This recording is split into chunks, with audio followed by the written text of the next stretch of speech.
Welcome back. I'm Phil Biedron here today with Tyler Cartner. My question for you is about room tone. As an actor, I'm standing for 30 seconds, being completely still, not making a sound. I do it on every shoot. Yes. What is it? Why am I doing it? Yes. Well, it's really because most sound men are Buddhists, and they like to meditate a few times a day. It's a spiritual thing, okay. End scene. No.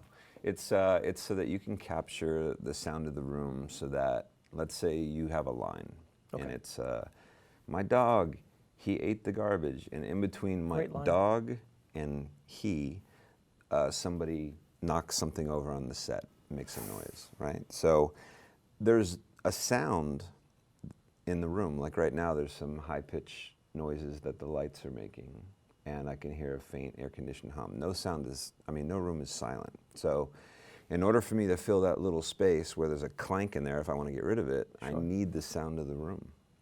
And so I can blend now, I can in my non-linear editing, I can take the he and dog, and I can cut out that clunk noise, and I can put in room tone, and I crossfade them in, and you can't even tell that there was a noise there. If you didn't capture that room tone, you would just have a vacuum of sound in between the two words? Right, there would be absolute silence, which is absolutely terrible. So in a feature film, unless a director or chooses to use absolute silence, which has been done, but it's a really eerie sort of vacuous experience to hear nothing, like truly nothing coming from a film. I think it's been done a few times. Walter Murch has done it a few times. I think in The English Patient was one such thing where he just kind of, everything just drops out eventually, and it creates this, it's very tense, it's very strange. So there's always some sound. There was an aesthetic choice to do. It wasn't simply because he had a sound guy who messed up. Correct. Of course. Yeah. Okay, so every room you said has its own sound. Yeah. If we were to go to a hospital right now and even everything is completely silent, it's going to have a different sound quality. Yeah, absolutely. Right, yeah, and it's usually generated by thing. You know, if you're close to a highway, there's kind of a low freeway rumble coming through, and there's, you know, your overhead lights make some sort of a hum or flicker sound, and then there's the reverberation in a room. There's just sound is kind of bouncing around in the room, and so the room itself has a character. It has, and in fact, you know, when you're making a narrative feature film, you know, you're building that character. So yeah, you're getting production sound by booming and getting the actor's dialogue, but you're also, you want to create a mood through sound for that room. So when you're sitting in post-production, you're sculpting, you know, the sound of that room. Do I want tension?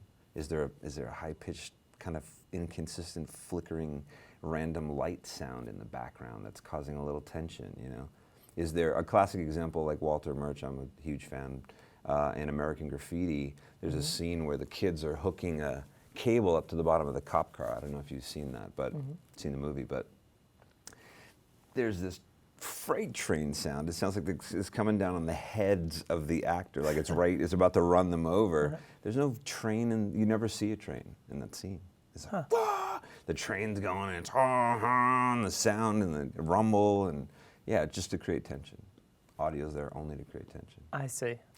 Yeah. Going back to an earlier question you answered, not with me, but with another person, you'd mentioned the generator issue, and you had 3 going at the same time at different consistencies. So you weren't able to capture room tone because it's just inconsistent room tone. I see. So like right now, an air conditioner hum typically is a consistent sound. So that's usable.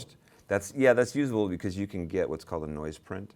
You can almost like take a snapshot of that sound wave, and then the computer can analyze the dialogue track and try to remove just that rumble and leave behind the voices.